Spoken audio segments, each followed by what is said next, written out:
Hey, it's Clay. Welcome to another League of Legends video, and this time I have something very exciting that I wanted to share with you guys. I finally hit my promotion to Gold.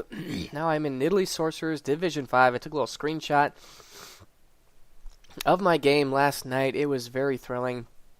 I was playing Katarina and got the win, but I wanted to do a little bit of not only just share with you that I got into Gold, but also do a little bit of a reflection on how exactly I got there. So, let's go ahead and take a look at my summoner icon or profile, whatever.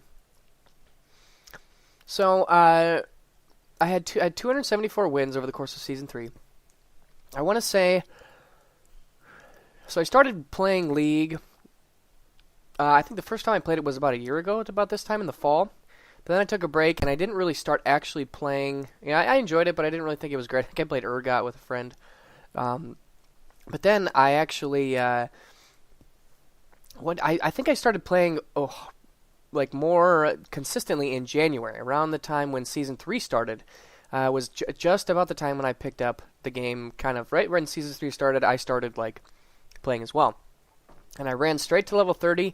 I remember playing a lot of co-op versus AI games to get that bonus, that daily bonus experience or whatever.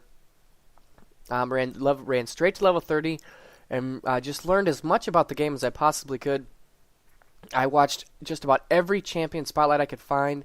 Started watching streaming, started watching LCS matches. Just a lot of... I just kind of engrossed myself in learning the game, read a lot of wiki articles. And then I jumped straight into ranked play. I want to say that I won 6 or 7 of my of the 10 promotion matches, and I got placed in Silver 5. And then from there, I actually sat in Silver 5 for probably, I want to say maybe 3 or 4 months. So I probably started playing ranked play in the spring, maybe around March. And then I probably sat there till maybe June or July. And I just didn't really have any traction getting anywhere. Didn't really improve. Didn't really get that much higher. Never really even got to my promotion matches for 2 or 3 months. I just kind of sat there, and the biggest thing that really turned the scales in my turned the tides of my success to actually start ranking up divisions was when my summer job finished, and I had a little bit of a break before school picked up again. I want to say there was maybe 2 weeks in there where I pretty much just played a lot of League of Legends, and playing very consistently really helped me to get a better perspective on solo queue, and it helped me to kind of realize that what it takes to actually rank up. And I think that in a lot of ways, ranking up in solo queue is a thing in and of itself. It's kind of this, you play the game and you want to be good at the game, but then you also, there are things that help you actually rank up in solo queue, and a lot of it is very much based on your mentality, on your mindset. Staying positive, having goals, making good decisions is extremely important. Being a good teammate, all of these things are extremely important to actually ranking up. And I would say possibly even more important than actually being good at the game. And so once I started playing consistently, I started to understand the importance of your mindset, of staying positive, being a good teammate. Then I really started to improve and climb up very quickly. And then from there, I pretty much leveled up very consistently. I want to look at my LOL King, because I think it will actually show my progression. Because I had periods where I would gain very rapidly, and I think I rose all the way from 5 up to Silver 3 in one straight win streak. I want to look at this.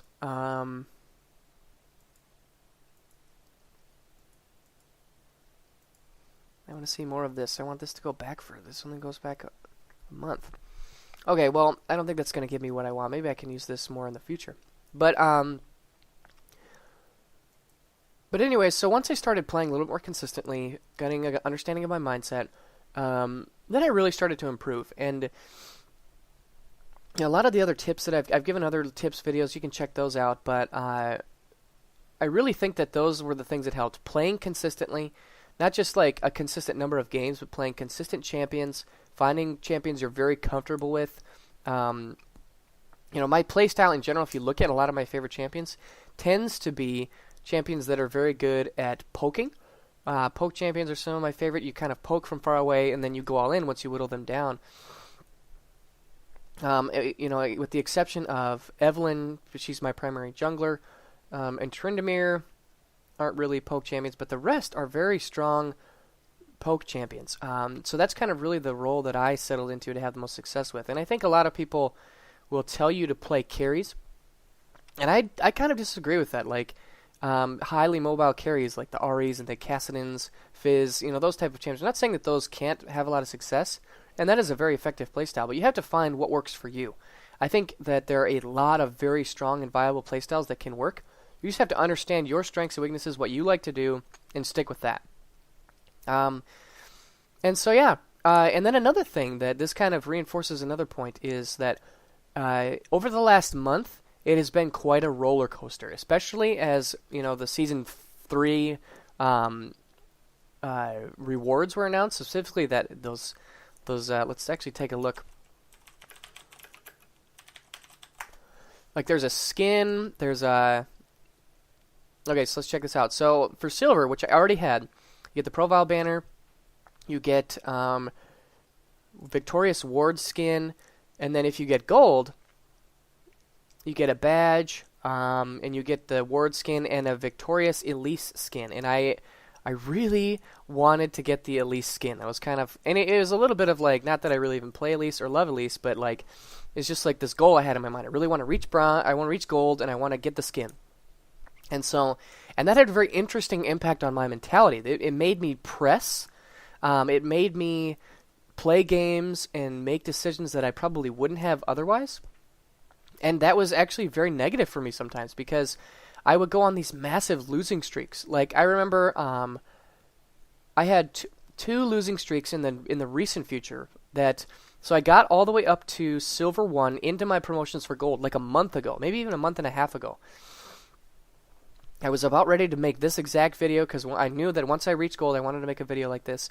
But then I was playing, I played a bunch of games late at night because I think I had a day off the next day, so I was just kind of playing up a little bit later into the night than I normally play. And I was getting tired, and I was getting frustrated with some bad teammates that I had, and I kind of went on tilt.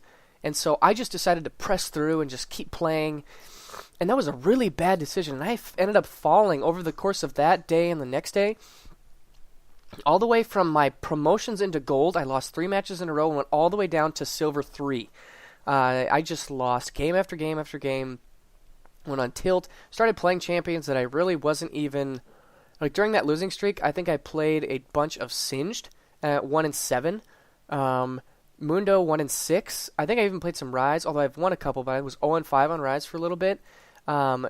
Just very, very... Yeah, yikes, not so good. On a lot of these, specifically the Singed play. Not that Singed is a bad champion, but I was playing him a lot in that specific time frame, and excuse me, it just wasn't good. It was bad. I was on tilt. I was pressing. I was trying to reach this goal, and I wasn't focused on playing my game. I wasn't focused on playing well. I wasn't focused on my mentality. I was just focusing on I need to win. And so they put me on tilt, and I ended up way, way plummeting. And it wasn't even that my skill had decreased. It was all about my mindset and my mentality. And that's why I think that it's so important. And actually, the same exact thing happened again. I worked my way all the way back up to Silver 1, and I ended up falling back down again. I had 2 instances of dropping down. I think that time I only dropped down to about Silver 2. But still, got all the way up to my promos to Gold. And then fell back down. And so I think that it really forced me to realize, you know what, if you're going to make this happen, the best way to do it is by consistent play. You play consistently, consistent champions, you play at consistent times, you play consistent number of games. You're not pressing, you're not going on tilt, you're not, reaching really hard to reach this goal, you're just playing very consistently. You're not, pressing into playing champions that you think can carry. Like, I think I read an article about some guy that got all the way to Challenger by just playing Singed. and it kind of, I don't know, I thought, and he has like a very high win rate, so that's why I wanted to play him, because it's like, oh, I gotta use the statistics that he's gonna win me a bunch of games and give me a bunch of free low, but that's not how it works.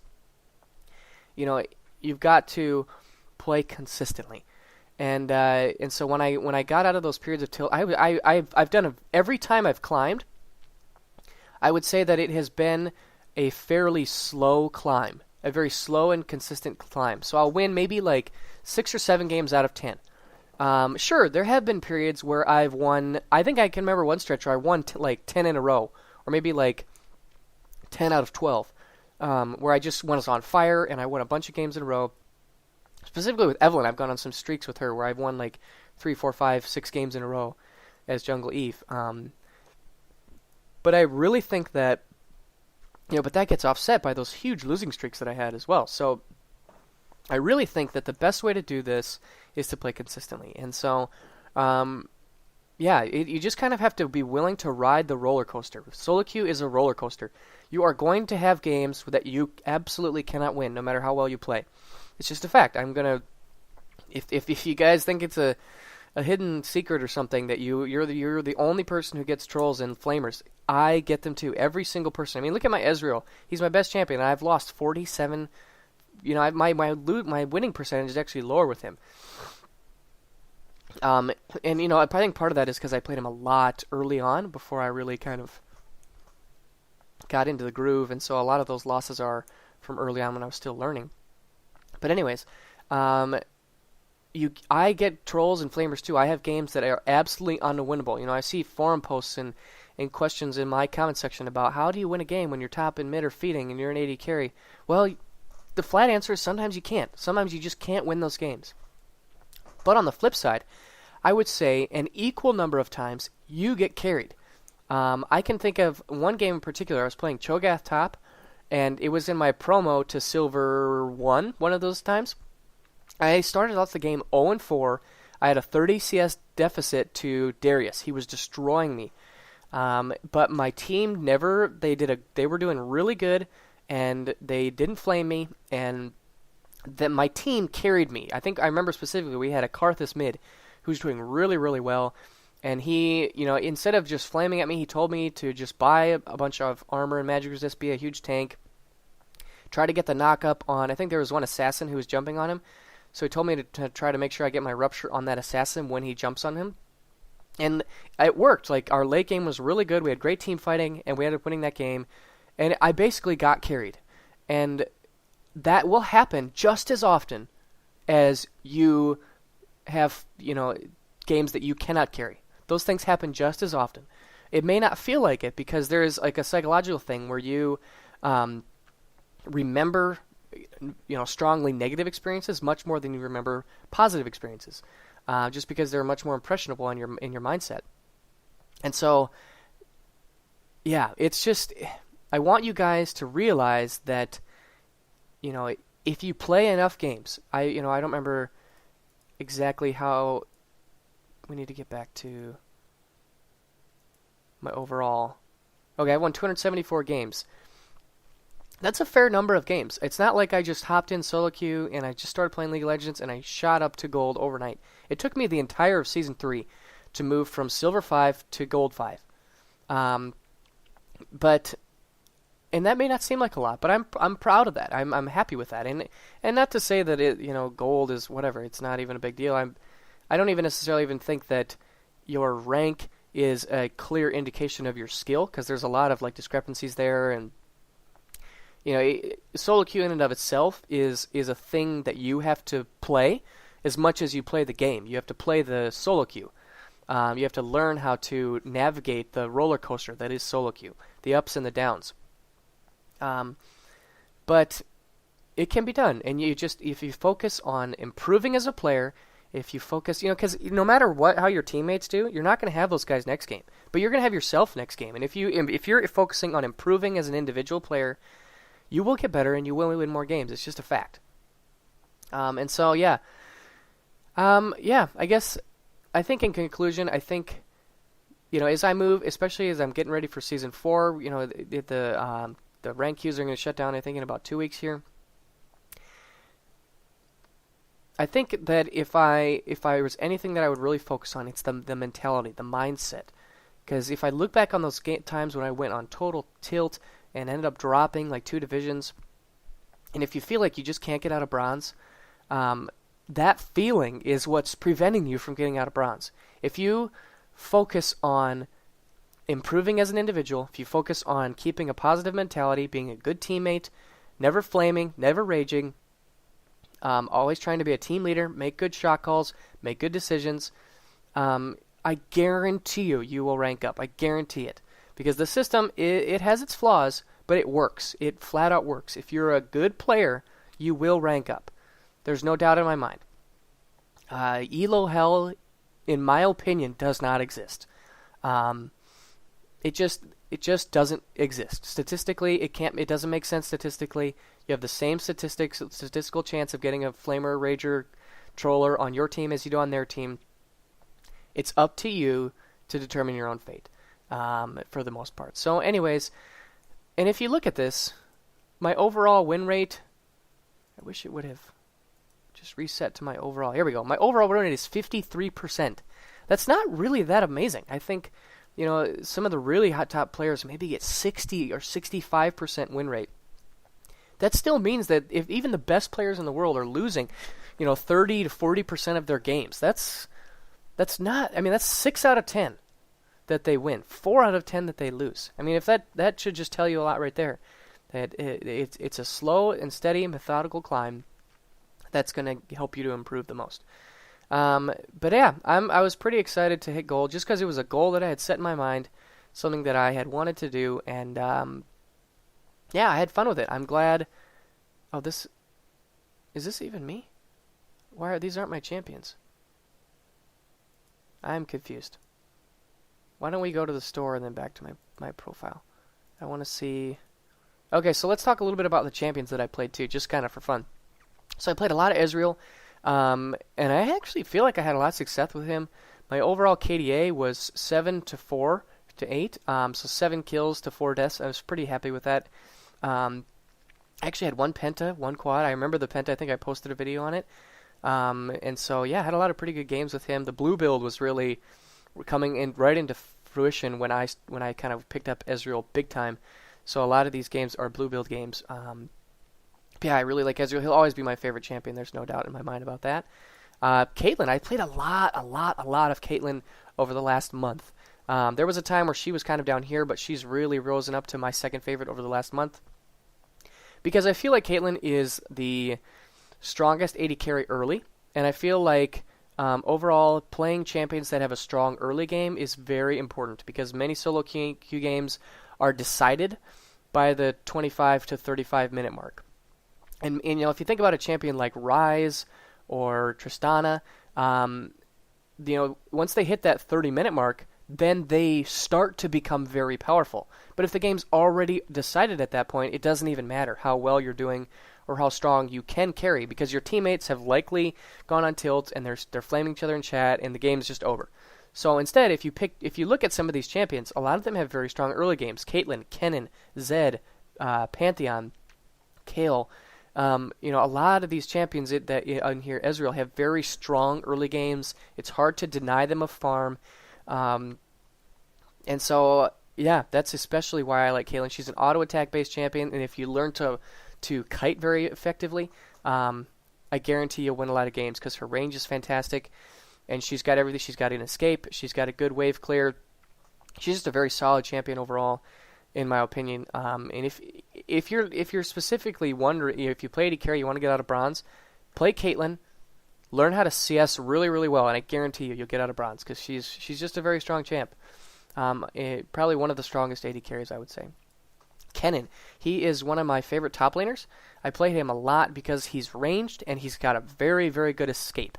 So I can just poke the opponent down, especially if they're melee. I can poke them down with auto attacks, and then if they dive on me before I get ganked, I've got the E to escape and I've got my stuns to escape. So I can just chain together a quick stun, use my E to run away, and I'll be fine. I build him both AP or AD, which is really nice, depending on how my team comp looks. If I've got like a Zed mid or something and I need to go AP, I can. But if I feel like my team can use a little bit of an extra bruiser to get into the mix, because AP Cannon is pretty squishy. But if we need a little bit more of a tank up front, I will build him, get like a Blade of the Ruin King, then like Frozen Mallet, Randuins, maybe even Warmogs, and just kind of become a little bit beefier, focusing on my auto attacks and my crowd control. But I really like Kennen, and I think he's, again, a very strong and safe laning champion who also excels in team fights. Evelyn is, I would say, of all the champions in this list that I play, Evelyn is the most kind of cheesy free elo, I would say. If you're looking for a champion that you think that if you want to master to gain free elo, I would point to Evelyn, because she is broken, and at silver, players do not understand how to play against her. And if you're good with her, you can just completely dominate the map. Once you get your first item, from that point on, she just crushes people. Specifically because of her stealth. People in silver don't really buy a lot of wards to begin with, much less pink wards. And generally when I play Evelyn, the only pink wards will be bought in the bot lane, and it'll be like the support. Excuse me. Support will maybe buy one pink ward every time they go back. And one pink ward is not nearly enough to shut down Evelyn, because then I'll just ask my support to key me in as to where they placed it, and then I'll just gank through a different path. If they put it in the river, I'll go through lane. If they put it in lane, I'll go through the river. You just cannot shut Evelyn down. If they buy multiple pink wards, I'll buy a pink ward myself and counter pink. And she's so strong. Her ganking is ridiculous. In her gank, the specific thing that I like about Evelyn is you can use unorthodox gank paths. You don't necessarily have to come like through river and into a bush. You can, sometimes come right through lane and just kind of sneak your way behind them, and you just sandwich them between yourself and the enemy laner. And even though she doesn't have that much on-demand crowd control with her QWE, just a slow on her R, she's still very strong. Her damage is very high. Her carry potential is very high. And this constantly ganking style also helps your laners, because they're getting kills or assists as well. And when you shove their opponent out, they're getting free farm. And so it boosts your laners. It helps them out as well. And how many times have you ever felt like your jungler abandoned you, never gave you a gank, and you complained to them? Well, with Evelyn, if you are always ganking, your laners will never say that to you. So that's why I started playing a lot of Evelyn. Even though I would say at the beginning of Season 3, jungling was my weakest role, now I definitely think it's one of my stronger roles just because of Evelyn. She is very, very powerful. Her only weakness is if you get set behind early, like through an invade, or if you go for a gank that doesn't work and there's a good counter gank, or maybe you do a ill-advised tower dive, she can get behind and then she becomes very worthless. She needs to get going. She needs to have some successful ganks in order to snowball the game. So that's something to be aware of. She also doesn't really work as a tank, so if you have a squishier top laner, you maybe want to look elsewhere. But I still will play her in those games just because I feel like the snowball potential doesn't really matter. Like, your team comp doesn't matter if every lane is ahead. It's just flat out the truth. Team compositions only really matter when the game is close and you have these big 5-on-5 engages where everything's relatively even. So that's why I like Evelyn. Zed, I don't really know if there's much to say about him. He's extremely strong, probably one of the most powerful assassins in the game. I would say his niche is that he is the best assassin at taking someone from 100 to 0 very consistently. Whenever his ultimate is up, if you hit an ultimate, EQ, play the Ruin King, ignite, auto attack, they're going to die. Any AP or AD carry is going to get blown up by that combination. He's very mobile. He's very safe with his shadows in lane. He's got good poke with a WEQ onto the enemy champion in lane. So he's just very versatile in his kit. He's got great wave clear. I think wave clear is another very underestimated thing in solo queue. Champions with strong wave clear have the ability to farm very powerfully and then roam. And just farming, especially if you're looking to get out of bronze, focus on farm. Because getting a ton of CS is the easiest way to get fed. Getting a ton of kills is a very risky way to get fed, but getting a ton of CS and out-CSing your opponent is the easiest way to guarantee yourself getting fed every game. So that's a couple reasons why I like Zed. Trist. I really, really like Trist, but I haven't had as much success with her as I like, so I kind of stopped playing her. She's usually my counter pick to Caitlyn. If I see a Caitlyn enemy team, I'll take Trist because her range can kind of keep up with her after a couple of levels. But Trist requires a little bit of team protect. And she has a mid-game slump that tends to really put her behind, because specifically that mid-game is usually where, like I said before, you want to pick champions who are strong early. Well, that kind of is also included in the mid-game, because the mid-game is usually where the big plays happen, where you kind of start to roam a little bit. You got those quick early team skirmishes and team fights where the game starts to snowball, and that's where Trist kind of struggles, because her abilities scale off of AP, but you never build AP, you build AD, and her auto attacks haven't quite, you haven't quite got that Infinity Edge, Last Whisper, Phantom Dancer combo that you really need to have your auto attacks hit hard. So she's in a little bit of limbo, but I actually think that this 11 and 15 is a little misleading, because I do feel like she's still a very strong champion, because she can really, really hyper carry. But I don't know. I'm still on the fence with her. I really like Trist, but she does have some weaknesses. But I still like her a lot. She's just kind of a personal favorite, if that makes sense. But I do have a pent on her and a quad, because she can carry really, really hard. It's just not as easy to get her to carry status as it is with somebody like Ezreal or Caitlyn. I guess that's the trade-off you pay for playing a hyper carry. Tryndamere. This is a little misleading. For a long time, I was at like 12 and 2, 12 and 3. And I did have some Tryndamere games during that time when I went on tilt to bring me to 12 and 10. I was playing Singed and Tryndamere, I think. But Tryndamere is crazy. He is very, very strong. I would also put him up there with Evelyn as a champ who can win you games. The thing about Tryndamere is that his pushing power is probably unrivaled. His ability to push lanes and get towers, I think, is second to none. And League of Legends is primarily an objective game. Kills are fine, but getting towers, getting dragons, getting barons, getting inhibitors is how you win the game. And Tryndamere is so good at that.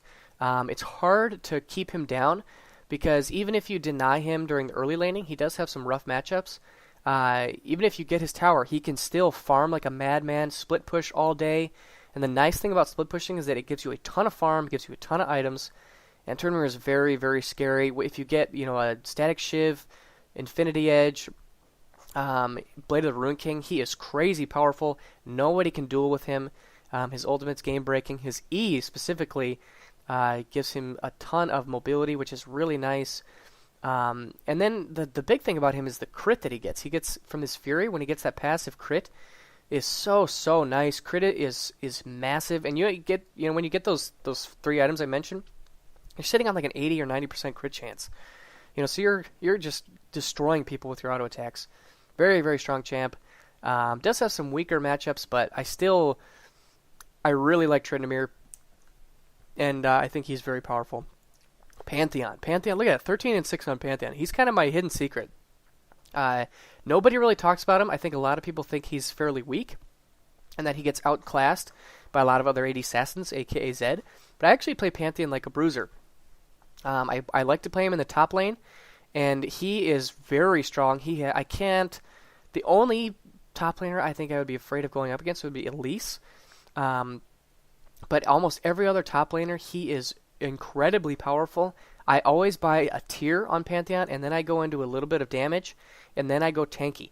But the tier allows me to have non-stop Q spam, and it's just a point-and-click, high damage, low cooldown spell.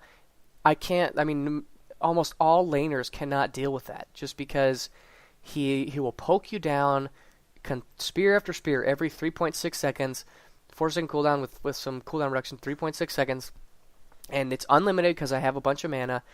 And you get a tier, you get a brutalizer, and nobody can lane against you. He's so powerful, and then he's got great all in with his QWE Q. If your jungler's coming to gank you, having CC in your lane when your jungler comes to gank is a fantastic option. And having an on-demand stun as well allows him to scale into late game as more of a bruiser, who his stun becomes his greatest asset, not necessarily his damage. And then also his ultimate, I think, is underrated because, yes, it's not nearly as good as a TF ultimate. It's very hard to pinpoint right on top of someone. But if you build a little tanky, it's very useful in team fights because you can kind of be split pushing or hanging off to the side. And then right when the team fight starts, you jump right on top of the enemy team. And because it's a chaotic team fight, a lot of people are going to be stuck in the middle of your big AoE damage. You can usually jump right onto a high priority target. And if you're tanky enough, you can be right in the mix and cause a lot of havoc and chaos. His E is a good, very, very good AoE damage tool. If you get the Brutalizer into a Black Cleaver, you'll get AoE Armor Shred, 3 stacks of it, which is very, very nice. I just think Pantheon's very strong. Yes, his damage falls off late, but if you're playing him as an assassin, I really do think there are better choices. Because you can go to Zed, you can go to Kha'Zix, even Talon. A lot of better choices for that assassin role. But if you build him as, he's got incredibly strong laning, he's got great mobility, he's got a semi-global presence, he's got a hard CC, point-and-click CC, and he's capable of being a very strong tank in the late game. And then in late game, you can either choose to dive the enemy carry. Let's say you've got like a Nocturne and a Renekton on your team or something like that. Or maybe a Leona. You're going to want to dive. You're going to want to dive into the back, use your QWEQ, and try to cause a lot of havoc to their backline. Or you can peel for your carry. Let's say they have an assassin like a Zed. Once their carry jumps on your 80 carry, you can just hop on them with your W, stun them, and usually help blow them up. I think he's very underrated, just specifically because his laning is so powerful. Even if his late game falls off, like I said, if you're 5-1 at the 20-minute mark, it doesn't really matter how hard their rise is scaling because the game's already over. You've taken such an advantage. But with Pantheon, you have to roam with him. I try to take my tower early and go push the other lanes and just use my presence on the map, my early lead, to bring presence to the map. But I think Pantheon is very underrated. Taric is my go-to support. At one time, this was like 11-2. He's a little bit in a weird place because he's melee. Melee supports are kind of in a tough spot right now, but he is easy to use.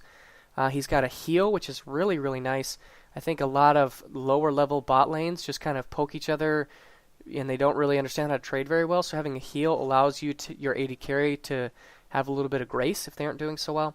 He also has a point and click stun, and he has got great auras. With his W and his R, he gets fantastic auras with boosting your allies' stats with your R and then armor shred with your W. So I think Taric is in a good place. And with Taric, you don't really need items. You just build maybe a little bit of armor, and then you get a ton of wards, and warding wins games. So Taric I think he's a solid support. Kayle, she's been my go-to mid laner as the answer to assassins. She's very strong against assassins. She does very well against Zed. She's like a hard counter to Zed. Does very well against Ahri, Fizz, all these champions she does very well against. She has a ton of utility with her W and her R, and she's got massive, very underrated damage on her E. If you build Lichbane, Nashor's Tooth first, then Lichbane, then Deathcap, you can destroy people. And it's AoE damage. She's so strong with her damage. A little bit short range, so she can get poked out, but I still think she's a very strong pick, and I like her for that reason. Nidalee has been somebody I've played quite a bit recently, and she's the ultimate poke champ. I don't know if she can necessarily hard carry, because she doesn't really do that much in lane in a 1v1 situation, but her spears can win games, especially if the game is close and you get into like a siege situation. Nidalee spears can win you the game. Because like I said with Tryndamere, winning League of Legends is about objectives. And when you land a spear for 2/3 of the AD carry's health and they have to go back, it's 4v5 and you take the tower. And then you just continually siege and you throw spear after spear. And her spears are undeniably powerful. She does have fairly weak team fighting. And I think the higher you get up, teams will know that they need to hard engage on you very soon before they get poked down. But at lower levels, people don't really understand that. They don't really understand how to deal with poke. And so you just kind of sit off to the side, you kind of hide in the fog of war, throw your spears at a high, especially in those siege situations where all 5 of them are kind of, clustering back and forth by the turret. It's so easy to hit a spear on somebody. It's very difficult to dodge them when they're all 5 and you're coming out of behind a brush a little bit off to the side of a lane. So that's why I like Nidalee. And she's got good utility with her heal. It's very underrated. Her traps, also shred armor, magic resist. I think she's underrated.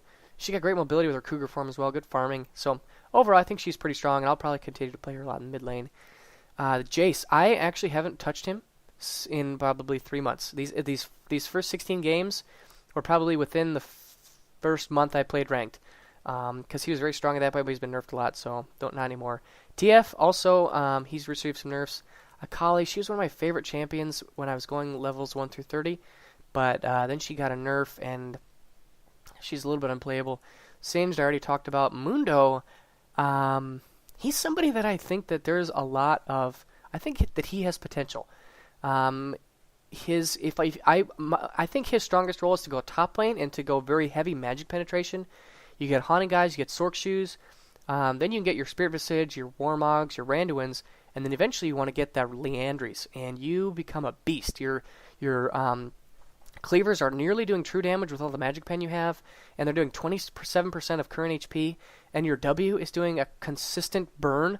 Actually, is it 6% on Leandries? So it'd be 25 plus 6, 31% of current HP, and your Leandries is consistently applying that burn effect as well on your W. So I think he's very strong. He's got fantastic damage soak, potentially more damage soak than anybody else. You know, if you get a Spirit Visage, even if you get ignited, you're healing for like 40 or 50% of your max HP, which is ridiculous. So I think he's got some potential, but he does have a weaker early game. A lot of these losses were early on in the season, though, so that'll happen. But I think I'm going to probably stop from here because I don't want to go through all these and bore you guys. It's probably already been a really long video. But anyways, that's been my experience on how I got to gold. And yeah, I wanted to share that with you guys. And as we look to Season 4, I want to give you guys hope.